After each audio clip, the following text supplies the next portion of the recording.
네, 반갑습니다. 늘 제 앞에는 오시던 분들, 임재 성도님만 이제 병원에 계시고, 남궁 영순 집사님, 김하순 성도님, 나경순 집사님, 그리고 유창근 집사님, 저희 집사람, 그리고 제 오른쪽에서 방송반을 책임지고 계시는 정구만 선생님 옆에서 이렇게 돕고 계십니다. 그래서 제가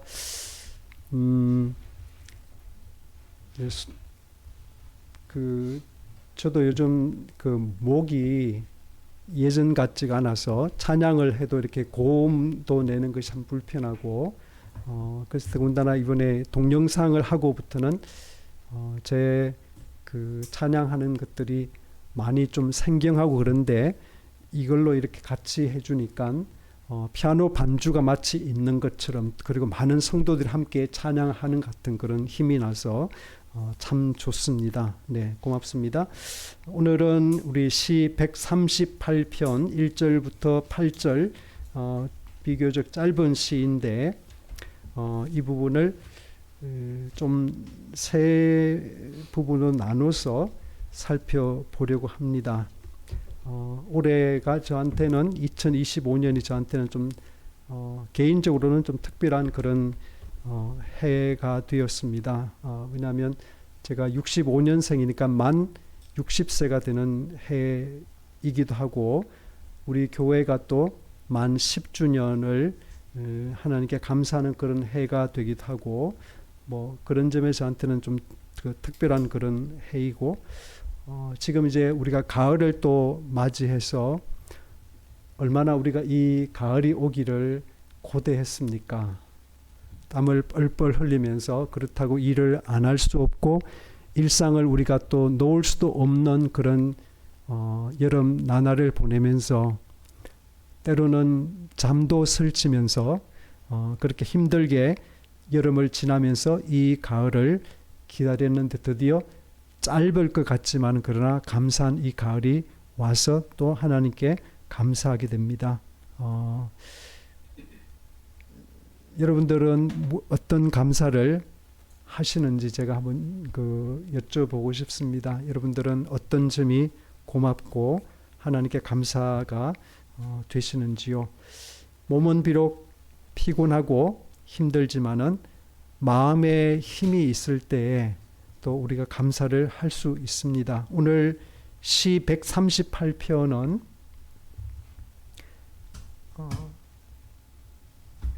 어둡거나 뭐 고통 속에서 하나님께 부르짖거나 그런 부분보다도 감사하는 내용들이 들어 있습니다. 그래서 1절부터 3절까지가 신들 앞에서 하나님께 감사하는 내용이고요, 4절부터 6절까지가 왕들 앞에서 감사하는 내용이라고 볼 수 있고, 그리고 7절, 8절 마지막 2절은 원수 앞에서 신앙의 고백을 하는 혹은 감사하는 그런 내용이라고 그렇게 좀 나눠서 볼 수 있을 것 같습니다. 그래서 우선은 신들 앞에서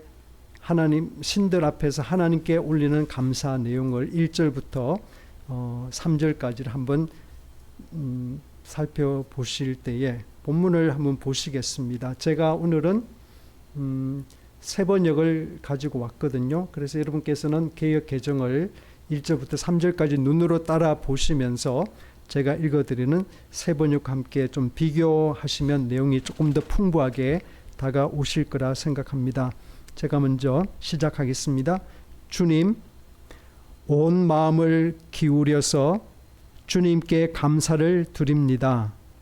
신들 앞에서 내가 주님께 찬양을 드리렵니다. 내가 주님의 성전을 바라보면서 경배하고 주님의 인자하심과 주님의 진실하심을 생각하면서 주님의 이름에 감사를 드립니다. 주님은 주님의 이름과 말씀을 온갖 것보다 더 높이셨습니다. 내가 부르짖었을 때에 주님께서는 나에게 응답해 주셨고 나에게 힘을 한껏 북돋워 주셨습니다.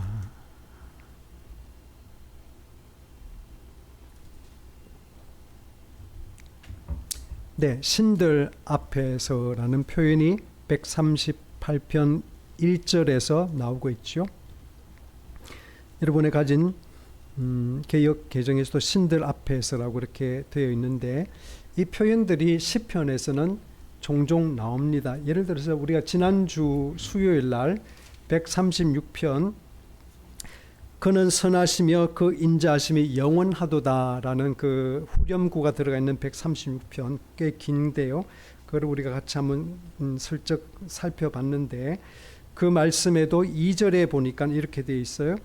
모든 신들 가운데 가장 크신 하나님께 감사하여라. 그 인자하심이 영원하도다. 모든 주 가운데 가장 크신 주님께 감사하여라. 그 인자하심이 영원하다고 2절 3절에서 그렇게 찬양을 독려하고 있습니다. 그래서 이 시편 138편을 연구하는 그 시편 학자들의 이야기에 의하면 분석에 의하면 이 시는 예루살렘 성전에서 불렀던 찬양이라기보다 혹은 예루살렘 성전에 있는 시인이 예배하면서 떠오르는 어떤 그런 영감 같은 것, 그런 시 같은 것을 썼다기보다는 신들이라는 그 표현을 우리가 참고할 때, 그러니까 이방신은 예루살렘에서 금지되어 있고 굳이 그곳에 예배를 하는데 뭐 이런 표현을 쓸 리가 없다는 것이죠. 그래서 아마도 바벨론이라는 그 포로 가운데 바벨론에는 신들이 많거든요. 우리 이스라엘 백성들은 유일신 사상이잖아요.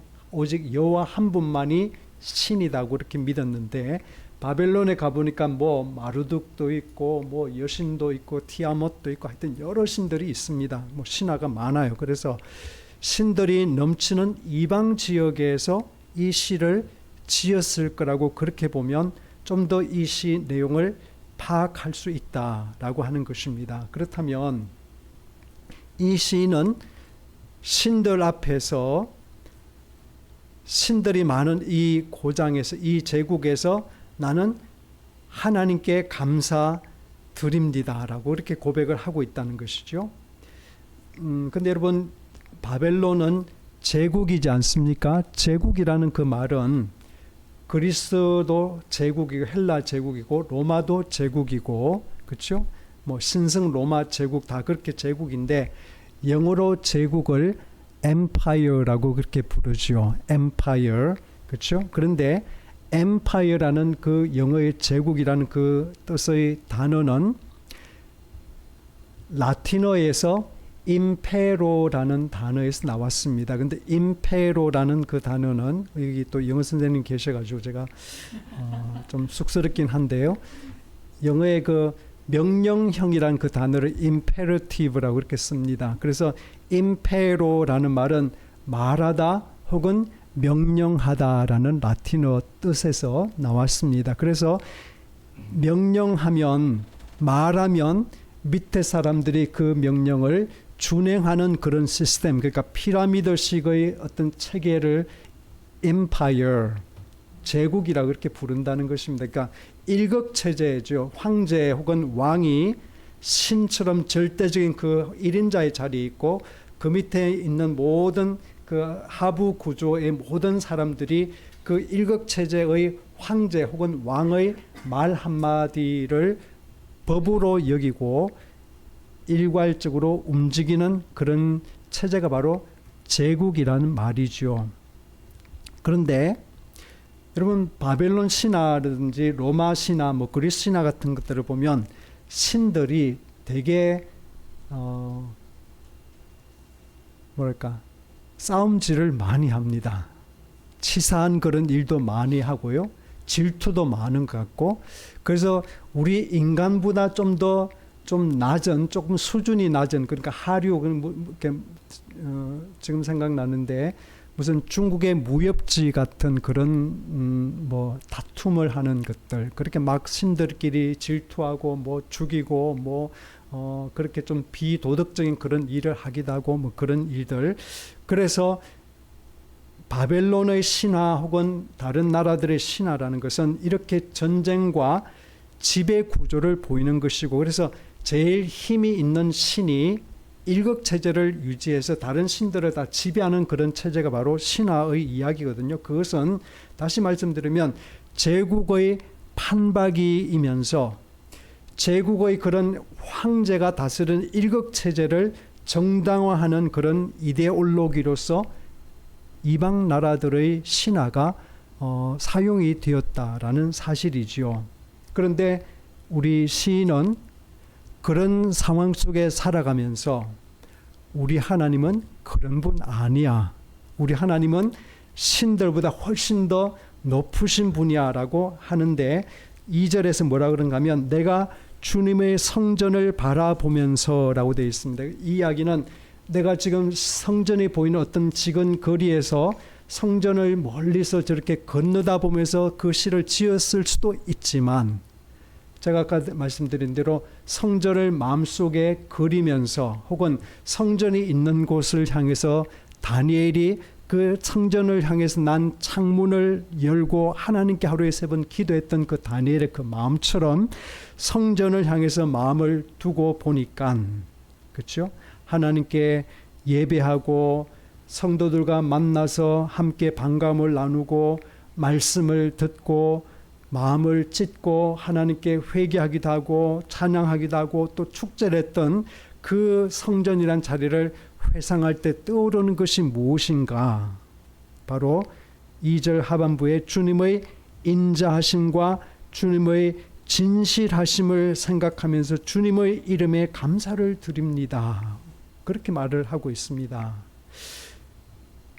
제국은 황제라는 그 인간을 절대 정점으로 삼아서 혹은 제국의 신 제일 1등이라고 신이라고 말하는 그런 신을 그 다른 신들이 다 섬기고 인간들이 다 섬기고 그렇게 하는 체제이지만은 그러나 우리 하나님은 그렇죠? 예루살렘에서 성전에서 예배를 받으신 그 하나님은 내가 바라보니까 뭐예요? 그분은 인자하심과 진실하심을 가지신 분이다라고 이야기합니다. 우리 지난 시간에 제가 헤세드라는 말씀을 드렸습니다. 인자하심이라는 그 말이 히브리어로 헤세드라는 것인데요. 헤세드는 뭐라 그랬습니까? 약속한 것을 끝까지 책임지는 것, 지키는 것이 헤세드라고 말씀드렸습니다. 그래서 결혼 우리 선서할 때 기쁠 때나 슬플 때나 강할 때나 약할 때나 건강할 때나 병들었을 때나 뭐 부할 때나 가난할 때나 그런 이야기 하잖아요. 그래서 우리가 결혼 선서할 때 나는 당신을 젊은 동안 혹은 능력이 있는 동안만 돈을 벌어오는 동안만 혹은 나의 마음에 드는 동안만 내가 당신을 나의 아내로 혹은 남편으로 섬기겠습니다. 그러지 않고 그렇죠?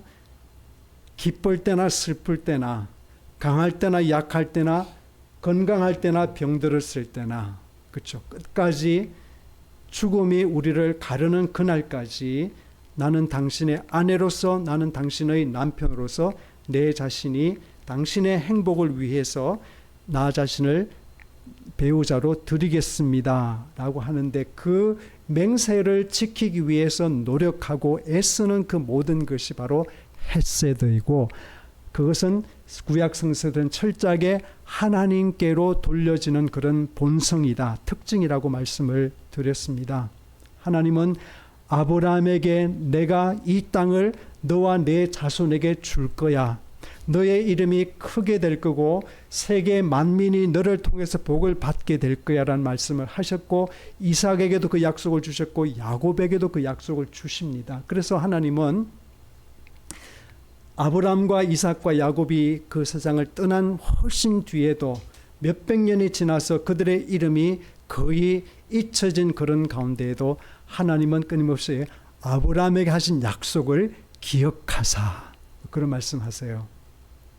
그래서 너희 조상에게 맹세한 땅으로 이르게 하기 위해서 그런 말씀을 끊임없이 하십니다. 무슨 이야기죠? 하나님은 이스라엘 백성들이 시간이 지나서 잊었을 때도 있고 그 약속에 대해서 희미한 그런 기억 속에 살아갈 때도 있고, 연약함 때문에 하나님께 배신할 때도 있고 등을 돌릴 때도 있었지만은, 그러나 하나님은 좋을 때만이 약속을 기억하신 그런 하나님이 아니라, 하나님은 나쁠 때에도, 우리가 약할 때에도 그 약속을 기억하시고 거듭해서 그 약속을 언급하시면서 본인의 그 약속에 충실한 그런 신랑으로서 이스라엘 백성들에게 자신을 주신 그 분이 바로 우리에게도 그 선한 약속을 내가 세상 끝날까지 너희와 항상 함께 하리라 하신 그 임마누엘의 그 약속을 지키시기 위해서, 우리가 예쁠 때만 함께 하시는 하나님이 아니라 우리가 못났을 때에도, 우리가 연약할 때에도, 우리가 주님을 잊어버렸을 때에도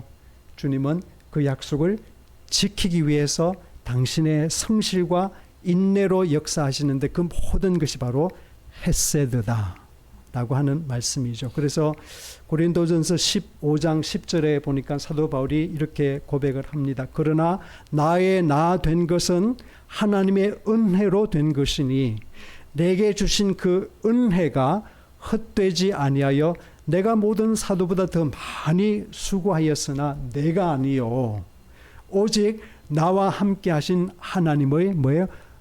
은혜로다. 그렇죠? 은혜를 세 번 이렇게 언급하고 있습니다. 나의 나 된 것이 하나님의 은혜 된 거고요. 하나님의 은혜가 내 안에 헛되지 않았다. 내가 남들보다 많이 수고했다고 말하지만, 그러나 이건 내가 아니라 내 안에 역사하시는 하나님의 은혜가 하시는 일이다 라고 말씀하고 있고요. 이사야 46장 4절에 보니까 이런 말씀하십니다. 너희가 노년에 이르기까지 내가 그리하겠고 백발이 되기까지 내가 너희를 품을 것이라.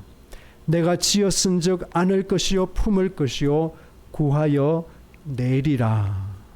하나님은 늙었다고, 병들었다고, 약하다고, 생산하지 못한다고, 은퇴했다고 세컨드로 보시는 그런 하나님이 아니라 우리를 끝까지 주님 앞에 가는 그날까지 붙잡으신다. 어제 저희가 그 독서 토론 모임을 한 달에 한 번씩 하는 그 모임을 안양에 가서 했는데, 안양의 루터교회 그 목사님이 김준곤 목사님이라고 감리교회 출신이고 김기석 목사님과 같이 동기인데요. 근데 이분은 머리가 하얘요.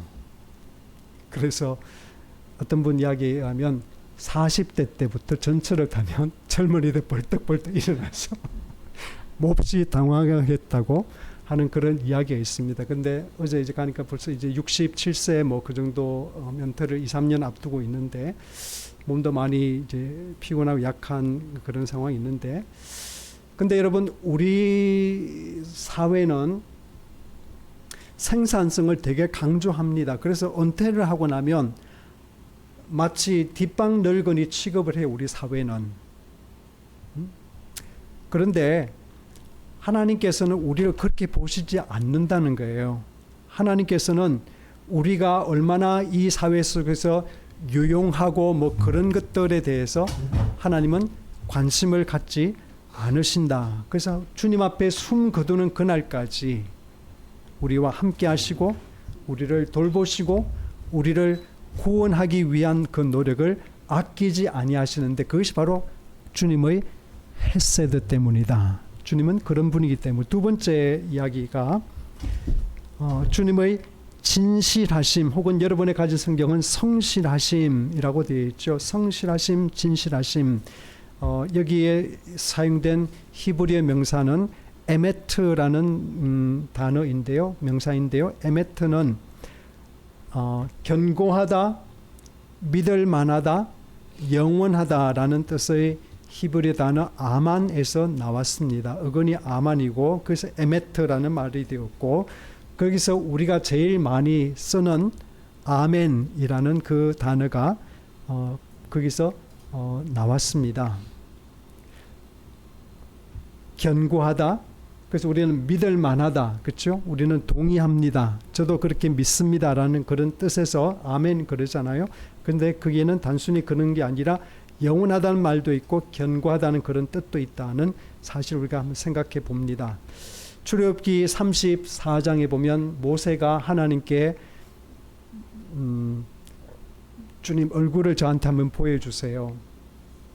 제가 이 백성을 이렇게 말 안 듣고 하나님께서 분노하시고 썰어버리고 싶으실 만큼 하나님 앞에 불순종하는 이 백성을 제가 이끌고 가야 되는데 제가 너무 힘이 듭니다. 하나님 저한테 한 번만 당신의 얼굴만 보여주시면 제가 힘내서 이 일을 감당하겠습니다. 그런 마음으로 얼굴을 보여달라고 때를 씁니다. 그런데 하나님께서는 뭐라고 그러시는가 하면 사람이 하나님의 얼굴을 보고는 살 수가 없죠.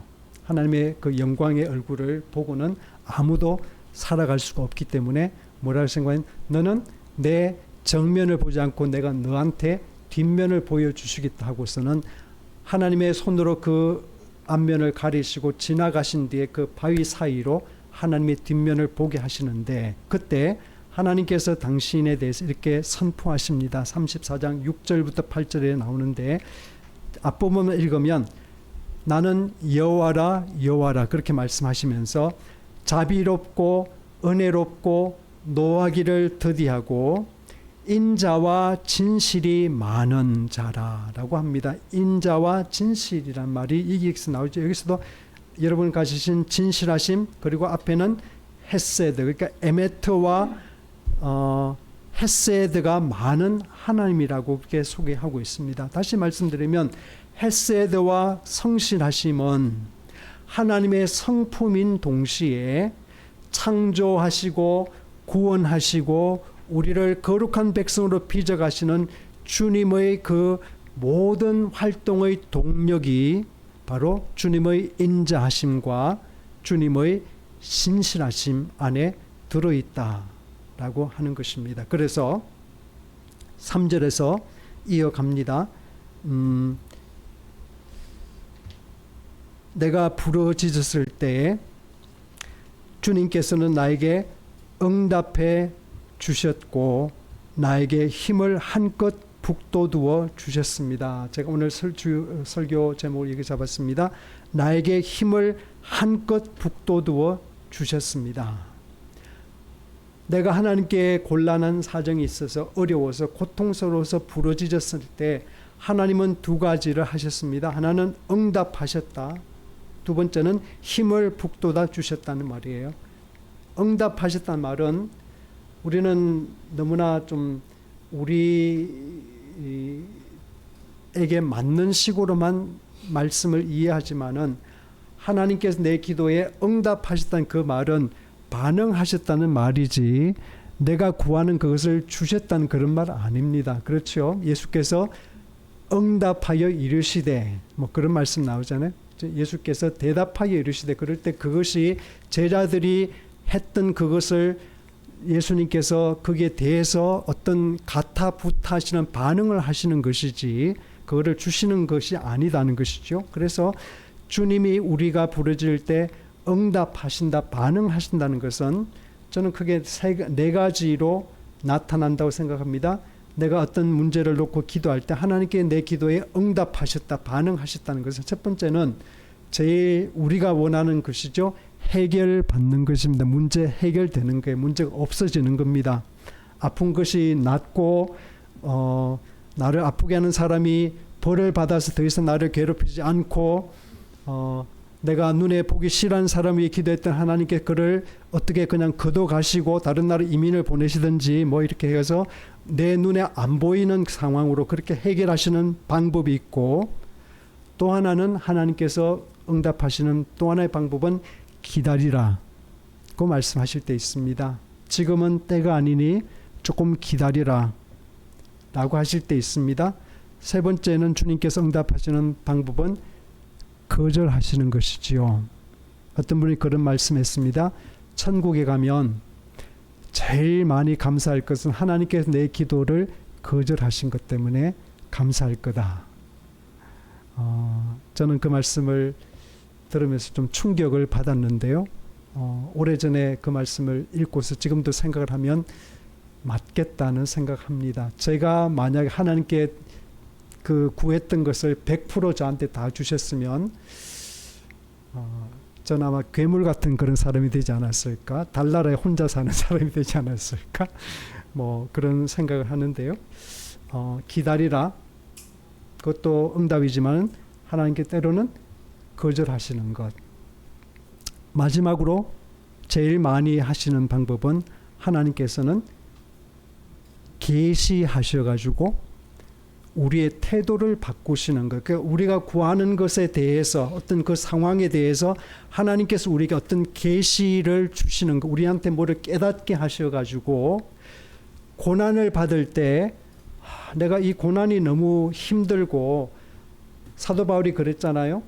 육신의 가시 때문에 전도하는 사람이 남은 고치면서 자기를 고치지 못하는 그 아픔 속에서 하나님 이게 덕이 안 됩니다. 하나님 제가 아프면요 다른 사람을 고친 것이 뭐가 됩니까? 하나님 저 고쳐주세요. 이렇게 그렇게 기도했는데 주님께서 너에게 이미 준 내 은혜가 족하다고 그랬습니다. 그래서 사도 바울이 깨달은 것은 하나님께서는 나한테 너무 특별한 은혜를 주셨기 때문에 내가 혹시라도 그 은혜가 하나님의 선물인데도 불구하고 내 것으로 내가 뭔가 특별한 사람인 것처럼 그렇게 생각해서 어깨에 힘주고 마치 내가 대단해서 어떤 이적을 행하는 것처럼 사람들이 나를 막 박수치고 이렇게 높일 때 마치 내가 특별한 존재가 된 것처럼 그렇게 착각하지 않도록 나를 겸손하게 지키는 방편으로서 이 가시를 주셨구나. 그래서 사도 바울이 그 이유를 뭐라 했습니까? 내가 연약한 것들을 자랑하리라고 하면서 지금까지 겪었던 많은 핍박과 창피하게 그 핍박을 피했던 그런 일까지 뭐 창문을 타고 내려갔던 그런 일까지 자기가 자랑한다고 그렇게 이야기를 합니다. 무슨 이야기죠? 하나님께서는 계시를 통해서 우리에게 고난에 대한 태도를 바꾸게 하시고 사도 바울이 그랬던 것처럼 지금까지는 그 연약한 것들이 창피한 것이고 없어지는 것이고 부정되어야 되는 것인데 하나님의 말씀을 듣고 계시를 받고 나니까 이게 아니구나. 이 고난은 나를 위해서 있는 거야. 나를 하나님의 은혜에 붙어있게 만드는 그런 끈과 같은 것이구나 라고 하는 걸 깨닫고 태도가 바뀌어서 그 고난의 경험 자체를 삶의 패키지로 받아들이게 하신다는 것입니다. 그래서 더 이상 고난을 불편하게만 느끼고 그 고난 속에서 하나님은 왜 저한테 이러세요? 남들은 다 좋아 보이는데 저 사람 다 행복해 보이는데 왜 저만 이렇게 힘들죠? 라고 말하지 않게 만드는 그런 대로 이끌어 가시는 방법도 주님의 응답이시다. 그래서 저는 그 말씀 그 뒤에 보면 응답해 주셨고 나에게 한 힘을 한껏 북돋워 주셨습니다. 라는 그 말씀이 너무나 좋습니다. 그렇죠? 태도를 바꾸시고 그 고난을 삶의 일부로 받아들이게 하시되 그냥 그 안에서 그냥 이전과 똑같이 괴로워하고 힘들어하고 그렇게 끙끙거리며 살지 않고 뭐에 속에서 힘을 북돋아 주셔서 그거를 감당하게 하시는 하나님. 우리 부활하신 예수님께서 골방에 제자들이 두려워서 안에서 물을 걸어 잠그고 제자들이 숨을 죽이고 있을 때 왜 예수님을 십자가에 못 박은 그 지도자들이 이제는 예수를 죽였으니 예수를 따라다니던 핵심 멤버들만 없으면 이제 일이 끝나는 거잖아요. 그래서 제자들의 목숨을 노릴 수 있는 그 지도자들이 두려워서 문을 안에서 걸어 잠그고 있을 때 예수님이 나타나셔서 어떻게 했습니까? 평안이 너에게 있을지어다 샬롬 하시고는 뭐라 했습니까? 숨을 내쉬면서 성령을 받으라 라고 말씀하십니다. 근데 숨을 내쉬다는 그때 엠프사우라는 그 헬라 단어를 쓰는데 이 단어는 신약 성경에는 한 번밖에 안 나오는데 구약 성경을 신약 성서로 번역한 헬라어로 번역한 그 70인역이라는 그 책에 보면 이 단어들이 몇 번 나오는데 그 가장 중요한 단어가 그 쓰임새가 창세기 2장 7절에서 하나님께서 흙으로 사람을 만드시고 그 코에 생기를 불어 넣으시니 라는 그 말씀에서 이 단어가 사용되고 있습니다. 흙에서 빚은 그 육체된 인간에게 하나님께서 당신의 입으로 인간의 코에 후 하고 생기를 불어넣으시니까 생명이 된지라 라고 말씀하지요. 그래서 우리 인간은 오직 하나님의 생명으로, 다시 말하면 하나님의 형상으로 만들어진, 침팬지와 98%의 DNA를 공유하고 있지만 그러나 침팬지와 다르게 우리는 유일하게 하나님의 형상으로. 혹시 집사님 제가 침팬지 닮았다는 건 아니시죠? 갑자기 웃으셔가지고 제가 농담입니다. 죄송합니다. 여러분 중요합니다. 예수님께서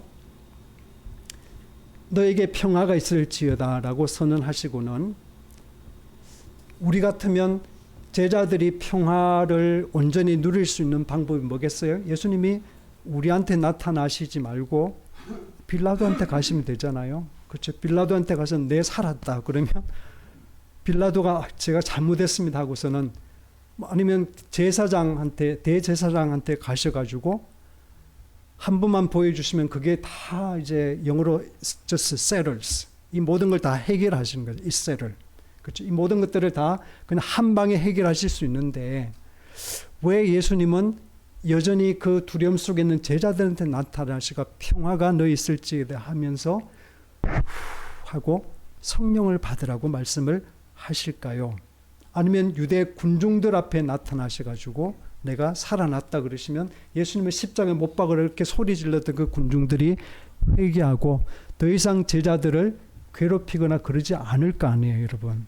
여러분, 우리는 그렇게 사실은 이렇게 힘이 있기를 바랍니다. 예수님이 그렇게 해주시길 바라요. 예수님께 좀 멋지게 조금만 마음을 바꿔서 그렇게 하시면 전도도 잘 되고 이 세상에 많은 문제가 해결될 텐데 왜 죄인, 저 악한 일을 하는 사람을 저렇게 그냥 계속해 그 일을 해야 되고 우리는 그걸 계속 견뎌야 되는 그 상황 속에 두시지요? 라고 느낄 때 있습니다.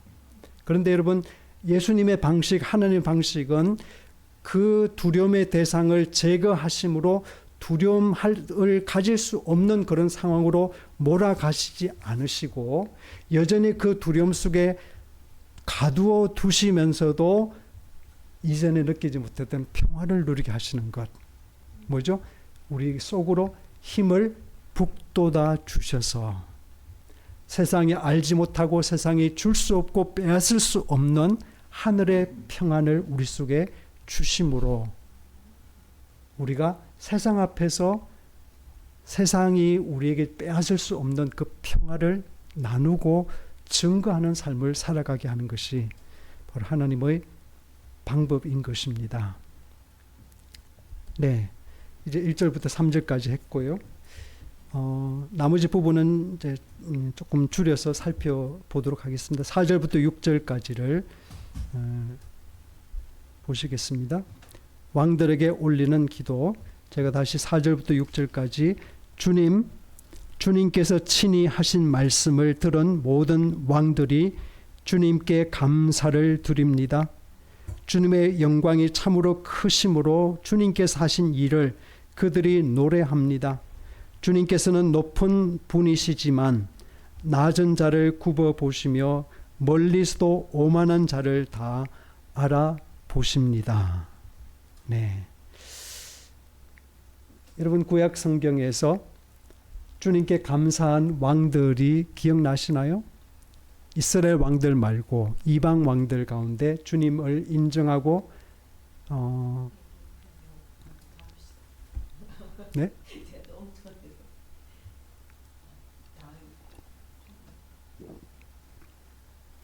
이스라엘 왕들 말고 이방 왕들 가운데 하나님을 높이고 하나님을 찬양한 왕들이 누구죠?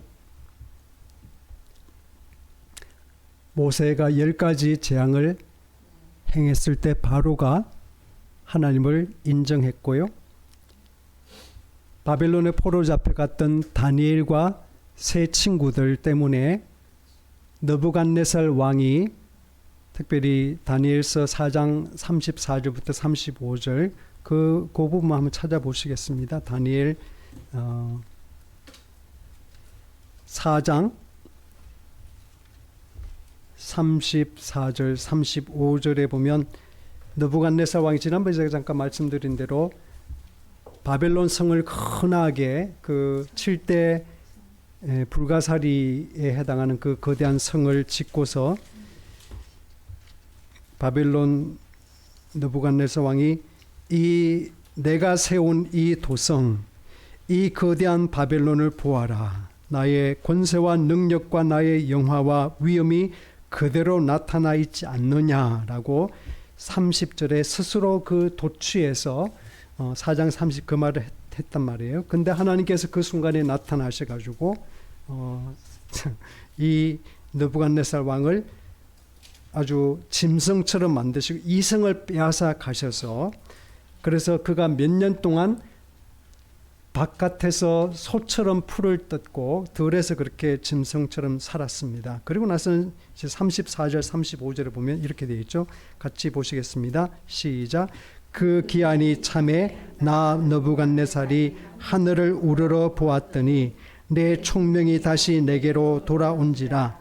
이에 내가 지극히 높으신 이에게 감사하며 영생하신 이를 찬양하고 경배하였나니 그 권세는 영원한 권세요 내 나라는 대대에 이르리로다.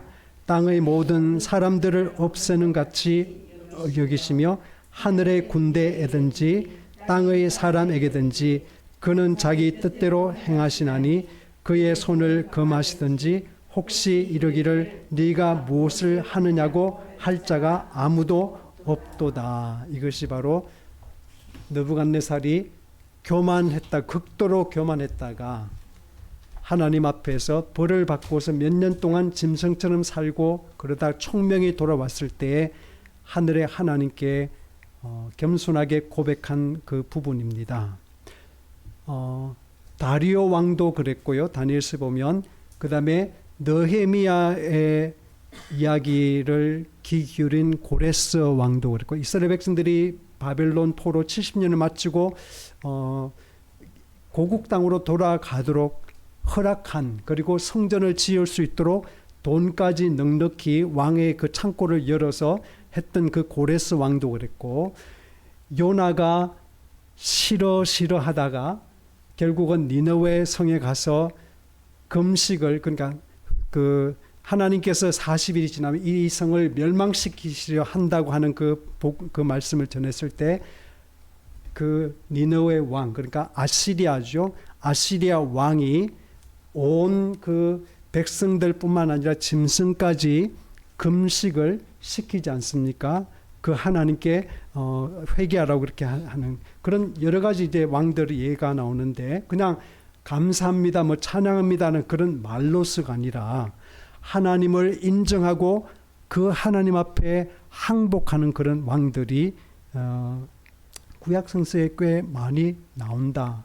큰 왕들, 그것도 제국의 왕들이죠. 그 바벨론, 뭐 아시리아, 그다음에 애굽 같은 그런 제국의 왕들이 그렇게 했다는 것이고요. 자, 그 왕들이 높이는 하나님은 어떤 분이신가? 6절에 그렇게 나옵니다. 주님께서는 높은 분이시지만 낮은 자를 굽어 보시며 멀리 계시지만 멀리서도 오만한 자를 다 알아보십니다. 라고 말씀하고 있습니다. 이게 지금 상당히 재미있는 상당히 고급스러운 그런 그 문학의 어떤 그런 그 뭐랄까 표현을 써서 하나님은 지극히 높으신 분인데 이 세상에 미천한 자를 어떻게 굽어서 보시는 분, 돌보시는 분, 멀리 계시지만은 그러나 오만한 자의 마음을 샅샅이 다 살피시는 하나님이라고 그렇게 말하고 있습니다. 시편 68편 19절에 보면 날마다 우리 짐을 지시는 주 곧 우리의 구원이신 하나님을 찬송할지어다 라고 날마다 하나님은 우리의 짐을 지신다라고 그렇게 되어 있습니다. 어떻게 해요? 우리가 연약한 자일 때 우리가 미천한 삶을 살아갈 때 우리의 그 무거운 짐을 하나님께서 함께 지신다, 대신 지신다는 거 아니라, 그래서 우리는 짐 없이 그냥 그렇게 룰랄라하며 그렇게 살 수 있다는 그런 이야기 아니라, 우리가 그 짐을 계속 질 수 있도록 하나님께서도 우리의 마음의 짐을 같이 지신다. 여러분 믿어지시나요? 그 사실이. 우리가 어떤 때는 내가 너무나 힘들 때, 내가 이 힘든 마음을 누군가에게 좀 드러낼 수 있으면 좋을 때, 그럴 때 있잖아요. 누군가 내 이 마음을 좀 알아주면 좋겠, 혹은 내 이 억울함을, 내 속에 이 탄식을 누군가가 좀 진심으로 알아줄 수 있으면 내가 힘이 날 것 같은 그런 때 있으시지요. 하나님은 바로 그런 분이시고, 그렇죠?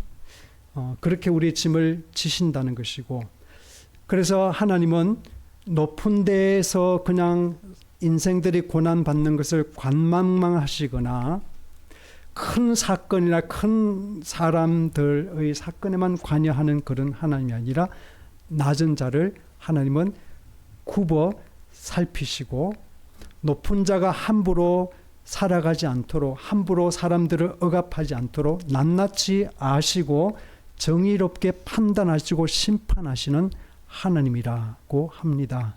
그런데 이 사실은 굉장히 중요합니다. 왜냐하면 이 사실을 내 마음에 믿을 수 있을 때 우리는 허무주의에 빠지지 않습니다.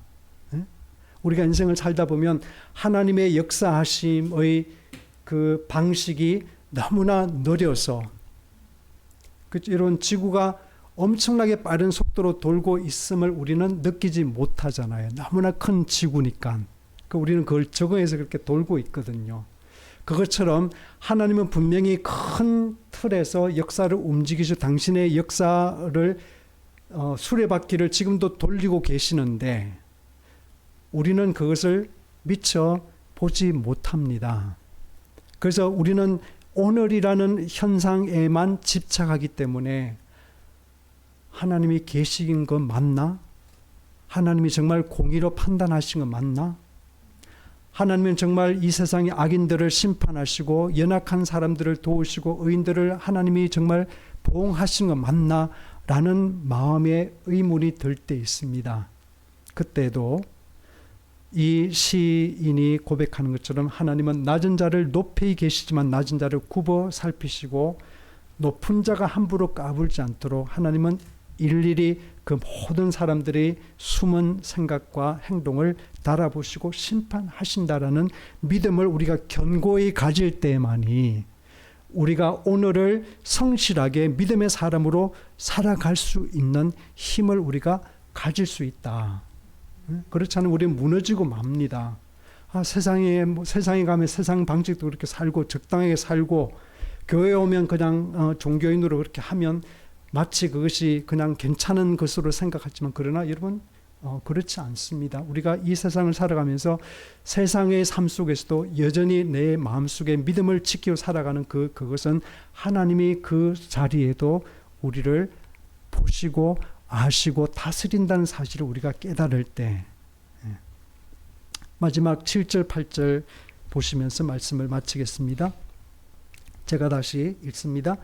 내가 고난의 길 한복판을 걷는다 하여도 주님께서 나에게 새 힘 주시고 손을 내미셔서 내 원수들의 분노를 가라앉혀 주시며 주님의 오른손으로 나를 구원하여 주십니다.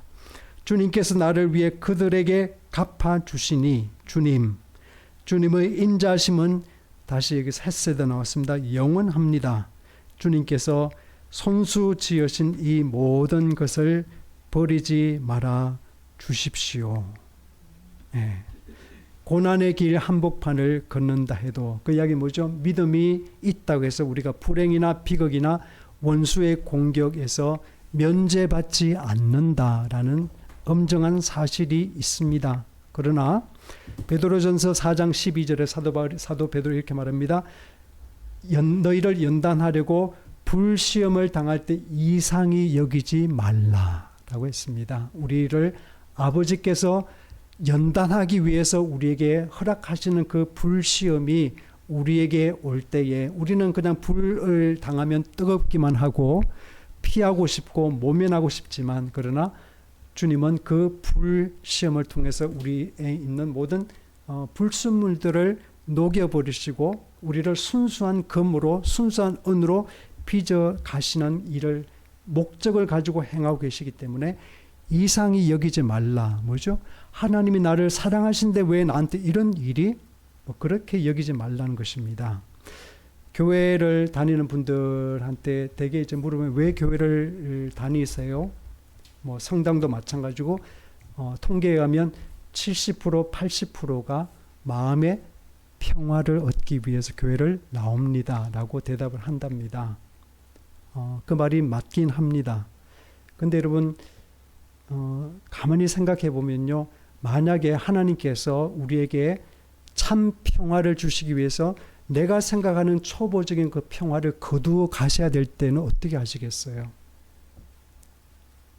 그렇죠?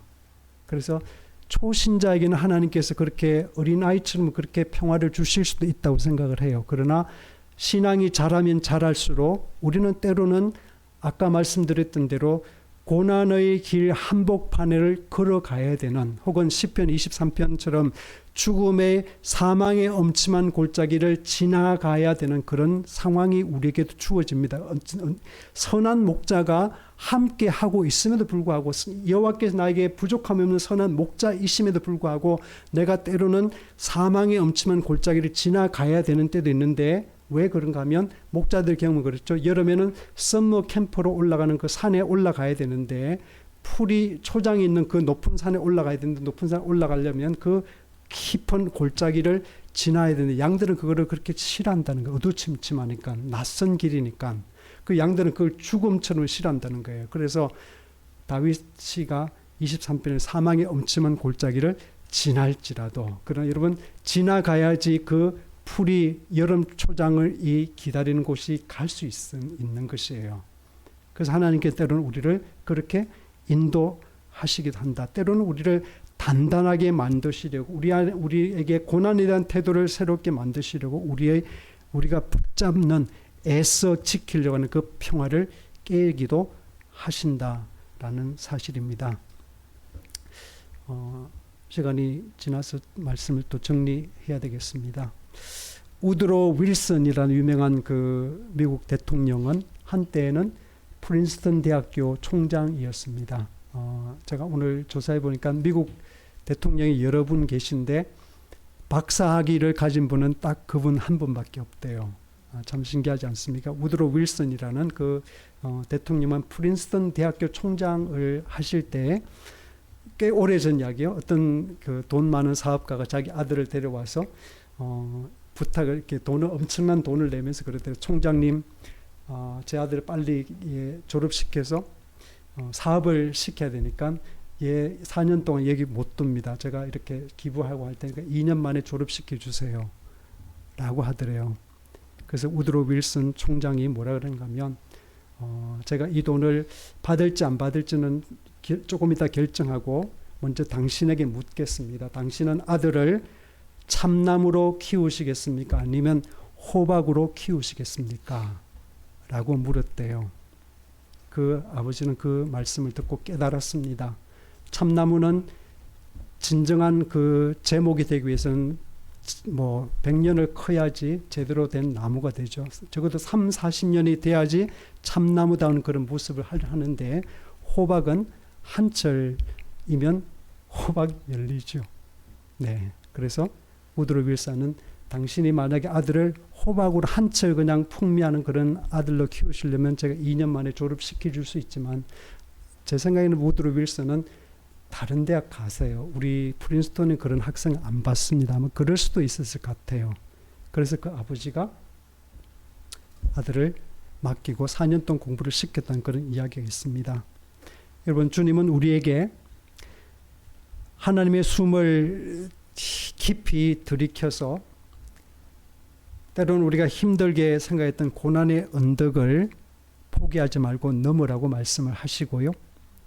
나아가서 그 믿음의 숨의 그 힘을 가지고 제발 우리 이웃들에게도 좀 생기를 불어 넣으시라고 말씀하십니다. 큰 것 아닙니다. 가까이 있는 이들에게 작은 일로부터 기쁨과 삶의 동력을 안겨주는 그런 일을 한다면 하나님께서 우리를 통해서 생명의 일을 하신다는 사실, 우리를 또 그 자리에, 동력자의 자리에 초대하시는 그 일을 우리가 응답하고 있다는 사실을 기억하시면서 저와 여러분들이 늘 하나님의 깊은 숨을 들이키시고 그렇게 고난의 언덕을 힘차게 넘으시고 이웃들을 돕는 그런 저와 여러분 되시길 주의 이름으로 축원합니다. 기도하겠습니다.